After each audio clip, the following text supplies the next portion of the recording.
Awesome. Recording has started.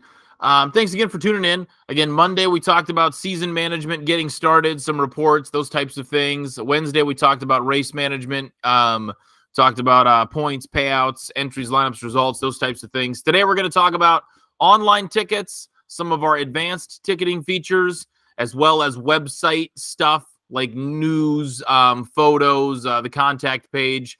And then if it is necessary, we can definitely have a general Q&A at the end as well. So thanks again for tuning in here. I'm going to start with online tickets.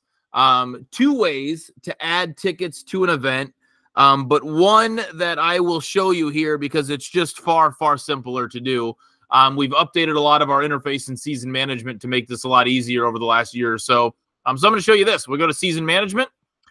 Remember, the event that I've worked with all week for this particular training has been the March 9 event. So I'm going to click on that one. And when I click on that March 9 event, you can see there's an option to add tickets right here. We'll go ahead and do that. We'll add tickets. You can either copy from previous events that you've posted tickets to, or you can start from scratch. I'll do that now so you can see that process. The availability dates, right? When you want them to go on sale. When you want them to stop selling. If there's a pre-sale discounted price, you can put that availability date here. There is a reserved seating map option in this screen. If you're using a reserved map, we will do that, right? We build the map. We go through that process. We add it to your events, those types of things. So don't try to add a reserved map here. Get in contact with us. But otherwise, if you're just selling general admission style tickets, you can add them all here, right? So if I'm going to sell, if I've got 100 general admission tickets that I'm going to sell in advance at $20 a piece, I can type that in here. If I've got 50 kids tickets that I'm going to sell at $10 a piece, type that in here. We'll go ahead and add. There's a lot of different ticket options, but we'll go ahead and add those. And now I have tickets available for my event. That's how fast you can add tickets to your event, right? It takes 10 seconds to add tickets to your event. There is no extra cost to use online tickets in My Race Pass. It's part of your race management price. So there's no reason that you shouldn't have online tickets out there. I mean, you absolutely should. It doesn't cost you anything to do. Even if you don't sell any, it hasn't hurt you at all to do that. I'm a firm believer in the idea that with the younger age demographic, so used to buying tickets online to everything that they do anymore, that you're losing out on customers that you don't know about, the customers that you need to target via, younger age group, because you don't have tickets online. I'm a firm believer in that idea. People who don't see a way on your website to easily buy tickets or easily see how tickets are sold will not come if they don't easily see a way to get the tickets. That's just the reality of it. I'm a believer in that philosophy and idea. Have online tickets out there. In terms of the fee structure at My Race Pass, if your ticket is $20 like mine is here, you'll get all $20 of every ticket sold. We're not going to take a fee out of your the sales or profit there for general admission style tickets or for reserve tickets. It doesn't matter. We're not taking any fees out of there. The fees that are incurred will be charged to the ticket buyer. It's a $1.90 fee that comes to us plus 4%. That goes to paying off the credit card transaction, right? So if your fee is $20, your customers will pay, $23.50, $24 to buy a ticket. So there's not a lot of fee incurred there, especially when you compare it to other services, both in our area and, beyond that, like Ticketmaster. Obviously fees there are insane. So, couple bucks here and there isn't going to hurt anybody.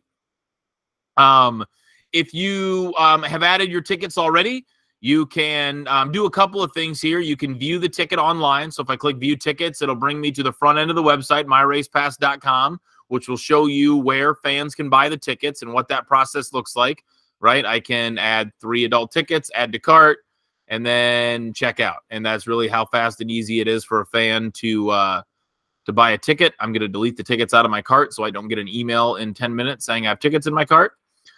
You can also view the ticket holders. If I click this, it'll bring me to a report where it shows me everybody who's bought a ticket. Now, obviously, we're at a pretend racetrack, and our tickets went on sale 30 seconds ago, so I don't have any yet. But this is where you'd be able to buy or see who bought tickets, as well as print reports to see your customer information, to see, you know, the sales audit, so the money that's coming back to you, the actual tickets reports. You can see the tickets themselves, those types of things.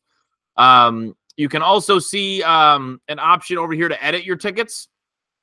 So I can edit my ticket information. That actually brings me to the ticket management tab, which is a place that we'll continue to look at here over the next couple of minutes. But now I can edit my availability dates, ticket names. If I need to add a presenting sponsor, I definitely can. What happens if my tickets or if my event is canceled? The tickets will either be moved to the next event of the same type or refunded. Those types of things all are right there. You can also edit your available ticket types, right? So I can add different ticket types, seniors, military, family, whatever. All of these fields are editable. So if I need to edit this field, I absolutely can, to name it whatever you need to name it that's right for your facility. But all of those things here. Can you limit entry for an event? Yeah, it's number of available tickets. Use the number of available tickets to limit entry. So if you only want to sell 100 tickets in advance, type 100 in here. If you want to sell 10,000, type 10,000 in here. If you want to sell 25 because you're selling tickets to your suite, and there's only 25 seats in there, type 25. That's how you can limit entry to the event. There's a season pass option as well. I'll show you what those season passes look like. But they're a pass list that's kind of works as a comp list or for renewals. So I'll show you what that looks like as well. And those are some of the options here when you're editing your tickets. Again, in ticket management, you can see the same sold tickets report. You can edit the ticket information. All of those types of things are here as well. And you can share your tickets as well to social media. So that's general admission tickets. Now, what does it look like when I go to sell reserve tickets? So I'll Arrowhead, good USRA track.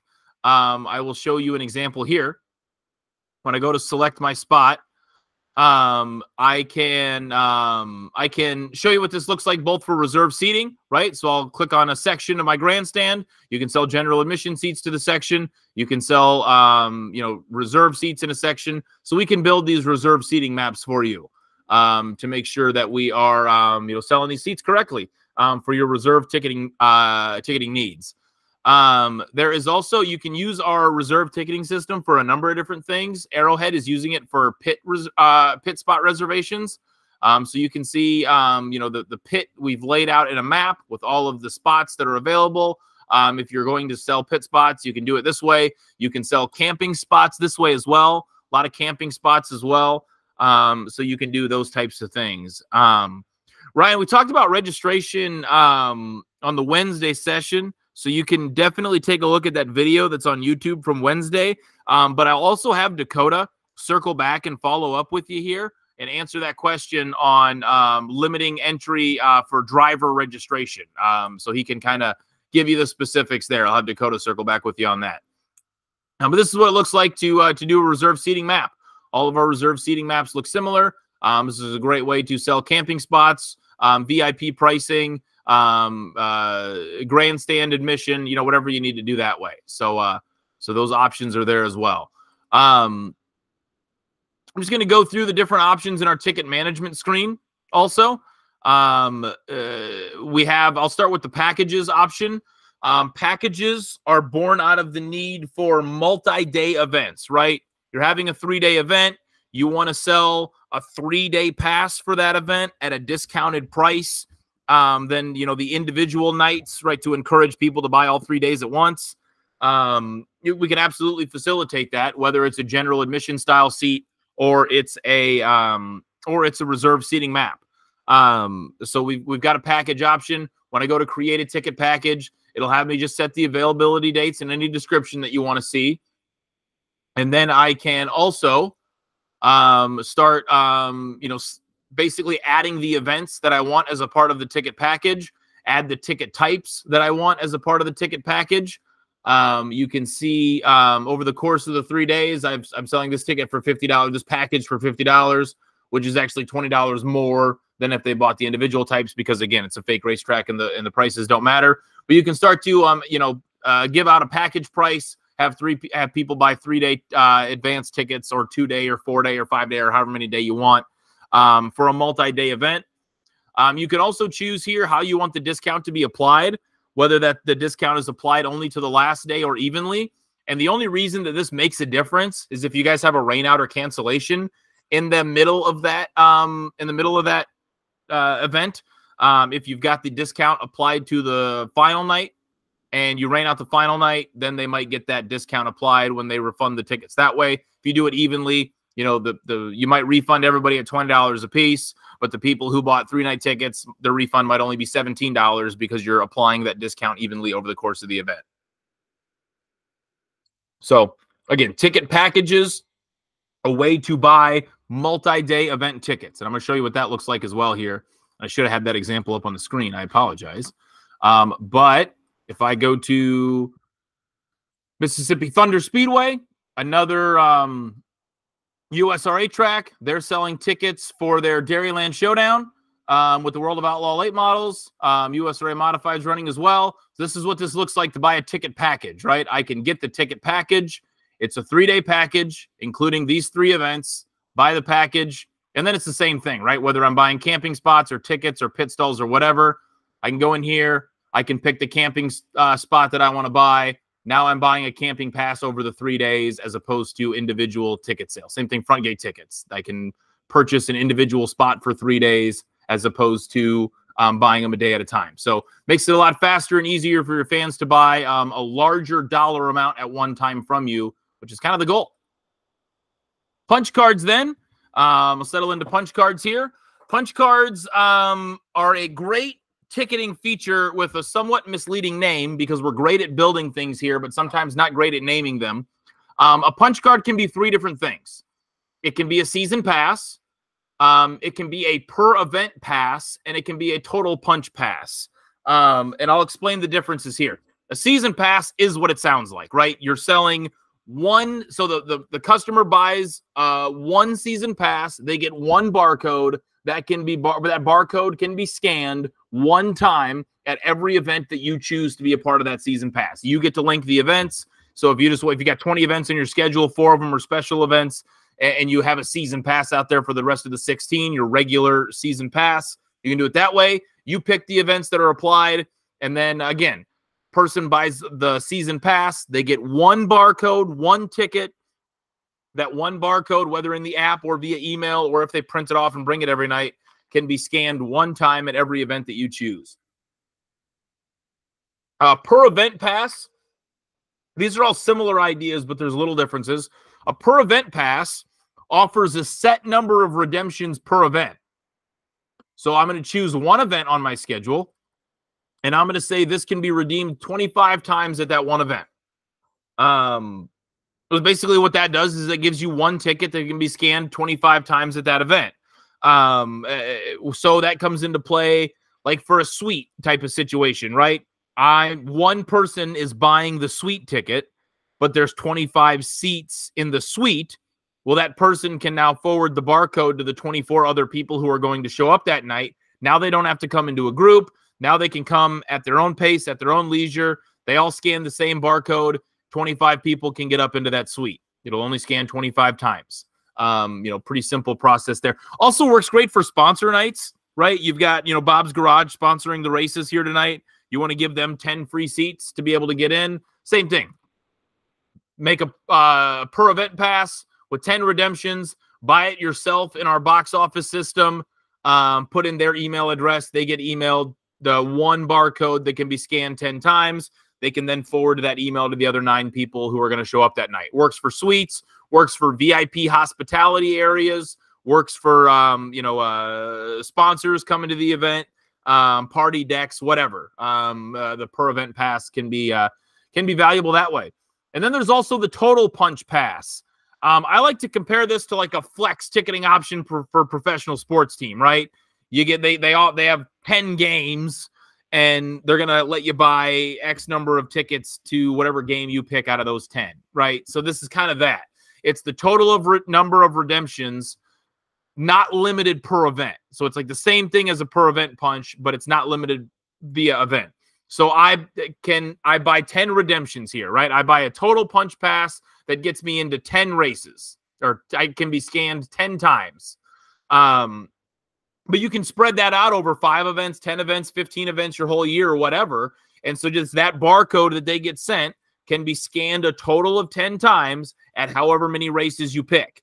So, you know, one night they're going to come and they're going to bring 2 friends. That's been scanned 3 times. Now they've got 7 left at all the other events that that you run. So it's kind of a mix and match where they can scan it X number of times at whatever events you choose. So a little bit like a season pass, you can just scan the barcode more than once. So the punch cards, a lot of different options, a lot of different ways to manage that. Really good for bulk ticket discounts, family passes, those types of things can be super useful there. A season pass can also be used in conjunction with a reserved ticketing map. So, and actually, I'll show you this example as well here. We have a season pass out there for Port Royal Speedway, where you can buy your seat for the entire year. Oh, here it is. Season pass over here. Get season pass. Included is 33 events in that season pass. This is a pass to every single event on their schedule. I can select my spot, whether that's their infield pass or grandstand reserve spot. Now I can buy 1 ticket that is scannable at every one of those 33 events on their schedule. So you can do it that way as well. So that's just kind of an example that we can show there. Moving on here to the customers tab. Customers is the same thing that we looked at when we went to an individual night and we looked at our ticket buyers. It's just a different way to get there, right? So let me flip this around here. So when I go to an individual ticket night and I click on the sold tickets view, it's just routing me back to this customers tab. So if I go to the customers tab first, now I can type in the event date, right? I have to type it in with the correct format. There we go. 3. I'll just choose that one and fine. Perfect. Now you can see all the customers. Again, fake profile, fake network. We don't have any ticket sales because this isn't a real racetrack. But you can kind of see how that would work if you go to the customers page. It's just the same customers view. If you were to look at an individual event and click ticket holders, same thing. Analytics screen is where things start to get really interesting in terms of capturing data about your ticket buyers. So I have to go, again, for my not real racetrack way back in time to when we were testing ticket purchases at first to be able to see information. You'll be able to see information that can be really unique and can really help you in retargeting your ticket buyers. So first, the heat map, right? I can see what part of the country everybody buys a seat from. There's Little Rock, Iowa. There we go.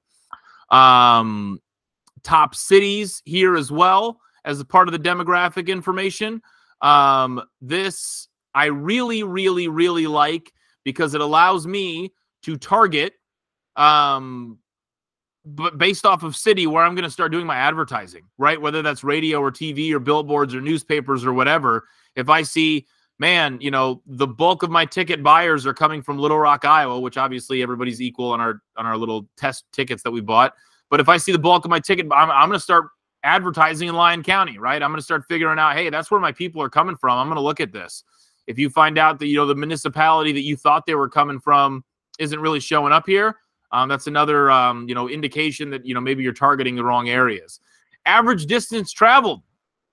You know, does it make sense for me to you know, advertise right around the racetrack that I'm with? Are my people coming from a long ways away? If my people are coming from a long ways away on average, maybe that's an indication that I can get with my local board of tourism and get some grant money. Maybe that's an indication that I can start to make deals with local hotels saying, hey, I'm filling up your hotel rooms. Maybe that's an indication that I can focus on campgrounds if I start to see that my ticket buyers on average are coming from a long ways away. Purchase dates, right? How far in advance are people purchasing? Purchase prices. You know, at what price are most of my tickets being sold? This really comes into play as well with my pre-sale pricing, right? If I have a pre-sale price and a regular price, are they buying the pre-sale ticket? You know, kind of look at that. Purchase types, right? What types of tickets are being purchased, whether that's general admission or reserved or camping spots or whatever. Age and gender demographics. And then you can all get all this information on a per event basis as well. I can go to my tickets sold per event. That's the 1029 event. Now I can go and see the analytics page for that event, or I can see the ticket holders page for that event as well, which is just one person, but it's all the same. So the analytics page can become really valuable. I can tell you a story of a track in the upper, very Pacific Northwest of the country who took the analytics page data information, brought it to their state board of tourism, got a big money grant for improvements to their facility because they could prove verifiably with data that they were pulling people from outside of their county to come and spend money in their county. This analytics data can be very useful to you if you use it correctly. I'm going to jump ahead to the pass list here. Pass list works in conjunction with reserved ticketing maps to block off seats, whether that be for a renewal or whether that be to comp tickets or, you know, whatever, however you want to handle that. So season pass renewals, give you a little bit of an example, right? For this particular ticket map in section A, Chris Krug has row 10, seat 5. I bought, row 10, seat 1. So what you can do with this is you can generate a code. And now when I'm a ticket buyer, I can take this code. I can go to renew my tickets. When I'm going to renew my tickets, I can block off all the spots, generate codes for all the spots, send the code to the person who's going to be renewing in that spot. And now instead of picking a spot to buy here, I can type in as a ticket buyer the reservation code. It unlocks that one spot that's associated with that code in my pass list. And now I can handle renewals, and I can force people to only buy the ticket that they're renewing or the spot that they're renewing. Well, again, whether that's reserved seating, whether that's camping, whether that's pit stalls, whatever, we're using the code option. So a way for you to handle renewals there that's, been pretty useful for tracks that have used it. Ticket maps isn't really a page that you'll ever look at. It's a page where we go in and we build the ticket maps. So it's not really anything that is going to have any value to you. So I'll skip ahead to tools. And in tools, there's a couple of things here that I want to show you. One being the box office system. And I'll give you a quick run through of the box office system here. There's also a user permissions area where you can grant permissions to have access to this point of sale box office system. Same thing with ticket scanners. If I want to, give somebody access to the ticket scanner in the app, I can add user permissions here. I can also create demo tickets if you want to practice your demo scanning. But open box office, and this is our front gate box office system. You can do a couple of things here. First, obviously, you can purchase tickets. You can either purchase tickets to the next available event, or you can purchase tickets to all events that you've got tickets added for, including packages, including punch cards, including single event tickets. So imagine you've got a ticket map. You have somebody who walks up to the box office to the front gate saying, I need a reserved seat. This is where you can purchase a reserved seat for them, knowing that you're not doubling up on someone else's seat, right? So if I go 3-day ticket package here, I'm going to go through and I'm going to say this person wants to sit in these 3 seats next to the aisle. Next. Now we check out.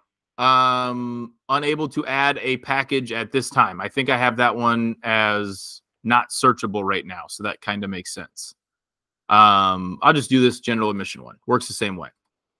So I'll buy the general admission seat. This is the screen you come to.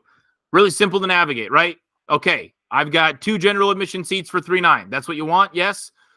Optionally, you can collect their email address and their zip code.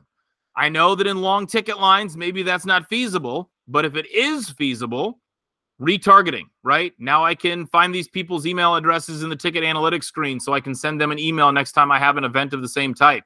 Now I can find their zip code so I can continue targeting based off of geography. If you can add that stuff, great. If you can't, that's fine too. I'll do this. And then paid with cash, complete order. Perfect. Now what comes up is a print preview screen. Print your ticket, hand it to the customer.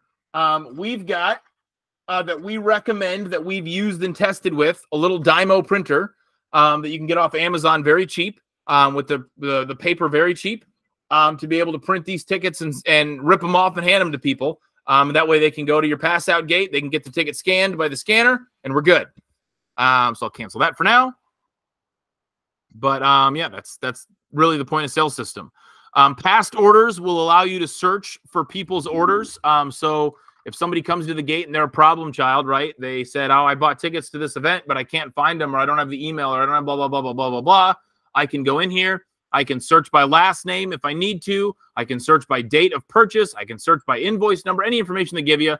Last name search is, obviously going to be the most efficient. I can click on this and I can say, yeah, this was a season pass. So you're trying to scan it a second time. That's not why it's scanning, whatever. Or I can look at this and I can say, this was an event or this was a ticket to the 4/8/23 event, and today's 3/8, not 4/8.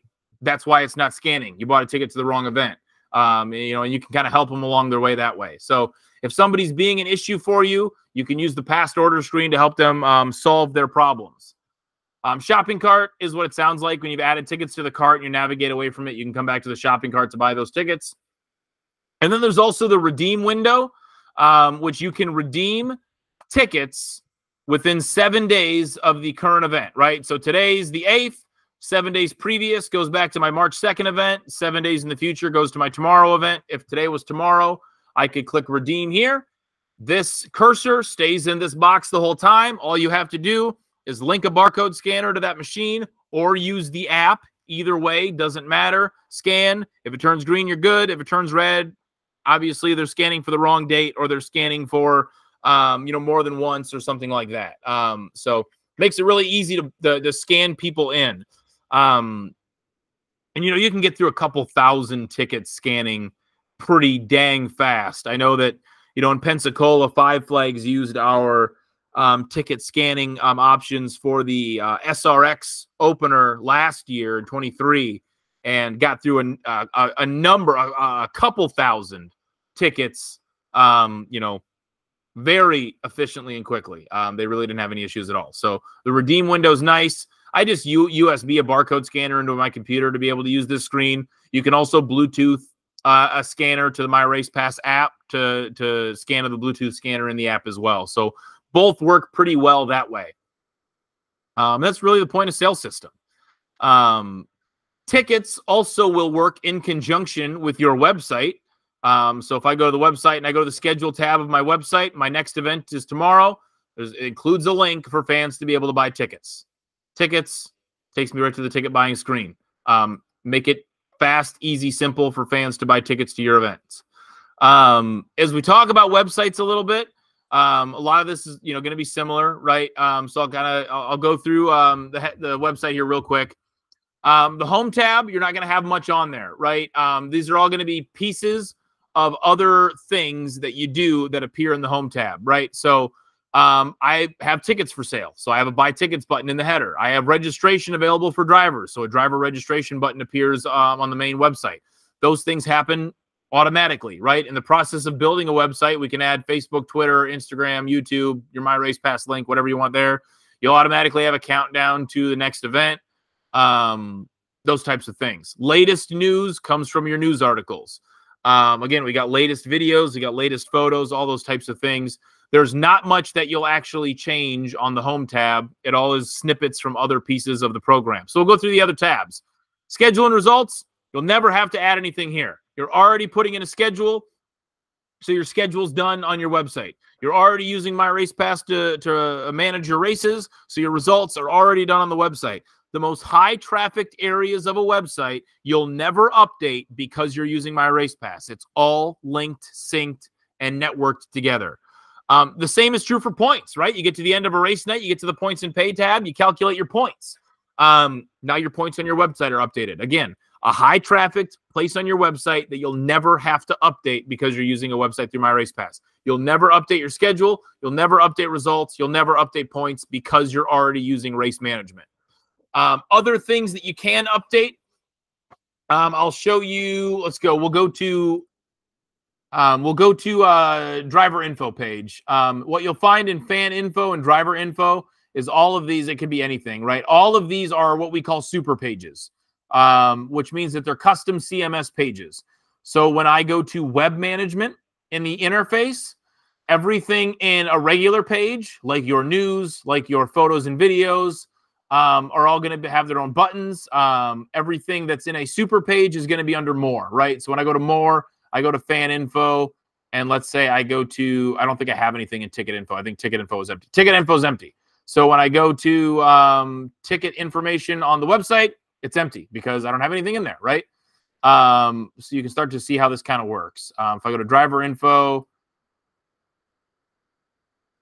stuff is in here. All you're doing is adding it to the website interface. Very simple to update these pages. If I go to the contact page is a little different.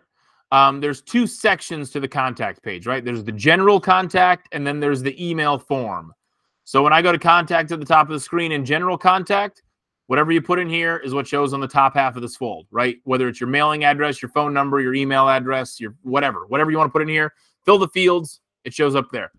If somebody fills out the email form,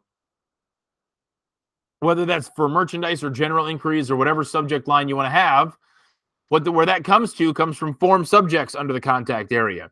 So you can add email addresses over here on the left, and then you can add those email addresses based off of the subject line you choose. So if I say austin.lloyd@myracepass.com, can go to the subject line driver questions and add.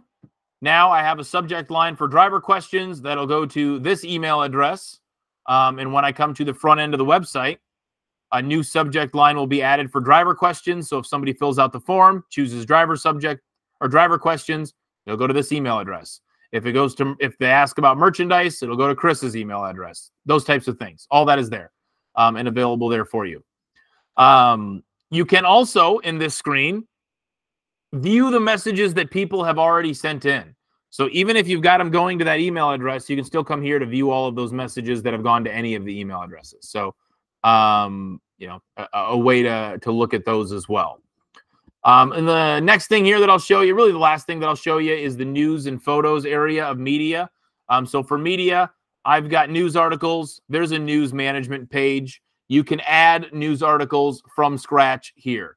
So when I go to add news, first off, in this screen, if someone else has already written a news article and tagged you in it, it will pop up here and it'll give you the option to add that news article. So I can use Houston Speedway as an example, right? I go to news management, pop-up shows up.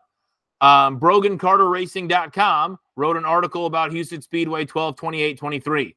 I can either add that or not add that to my website. The part of the network is you have the option to add these to your websites if another driver or another series or somebody else writes an article about you. December 5th, MSTS 360s announced that they're going to expand into 410s, and they tagged Houston Speedway in it. Houston's can decide to add that as news or not, depending on what they want. So when I go to create my own news article, I can add a heading, right? Whatever you want the heading to be. Preparing for, or, your favorite track preparing for 2024 releases new schedule. Whatever you want the heading to be. Add an article credit if you want to have a press writer credited. Add your body here, which is what it sounds like, right? The text of your news article.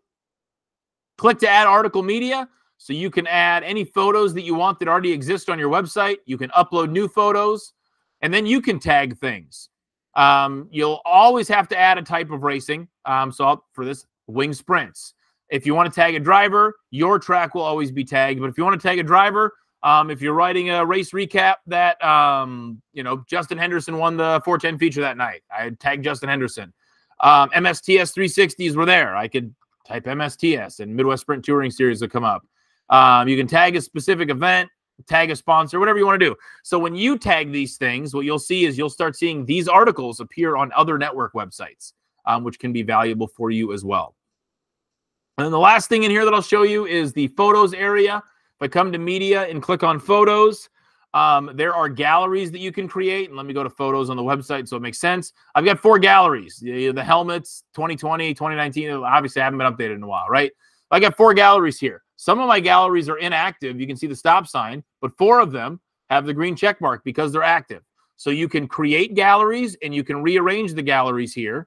And then once you've got a gallery created, I can click into it and I can add photos to it. The photo option editor is the same as it looked like before, right? I can upload a new photo, drag and drop the file here, got a new photo added. There we go. Tag the driver if you want, tag the series if you want, whatever you want to do that way. But then they'll start to appear here. I can reorder the photos if I need to. And I can also add captions to my photos. You know, add captions, whatever you want to do there. I always recommend to add captions to photos. So photo management, pretty simple here. Video management, I'll tell you, is the exact same interface, absolutely the same. The only difference is that instead of being a local upload, the video actually has to be an online link. So it has to be Imager or YouTube or Vimeo or whatever, an online link there. But that's really it. That's really all I have here. Let's see. I'll look at the Google Meet comments here. Do we have any questions on any of that before we wrap up here for today? I don't see any thus far. If there are any questions from you watching on YouTube, put them in the comments. We'll have people circle back with you, either myself or Dakota, to take a look at any of those. But beyond that, you know, there is no salesperson that exists at all that's going to work for you 24 hours a day, 7 days a week, other than your website. Your website has to be updated. It has to have accurate information. It has to clearly describe how you can purchase tickets to your event and other things that are important about your facility. If you right now take your top 5 most commonly asked questions from fans, go to your website and see if you can find a way to easily answer those questions. If you can't, you need to update your website. And you know, and we'd be happy to build one for you here at My Race Pass. But that's all I have for today. If you do have any questions, support@myracepass.com. Send us an email. You can also go to mrphelp.com for our help center. And all of these videos are always on YouTube. You can look for that coming here either this afternoon or on Monday. Appreciate you guys tuning in. Appreciate you guys taking the time. Thanks again for being a member of Team MRP. We'll talk to you later.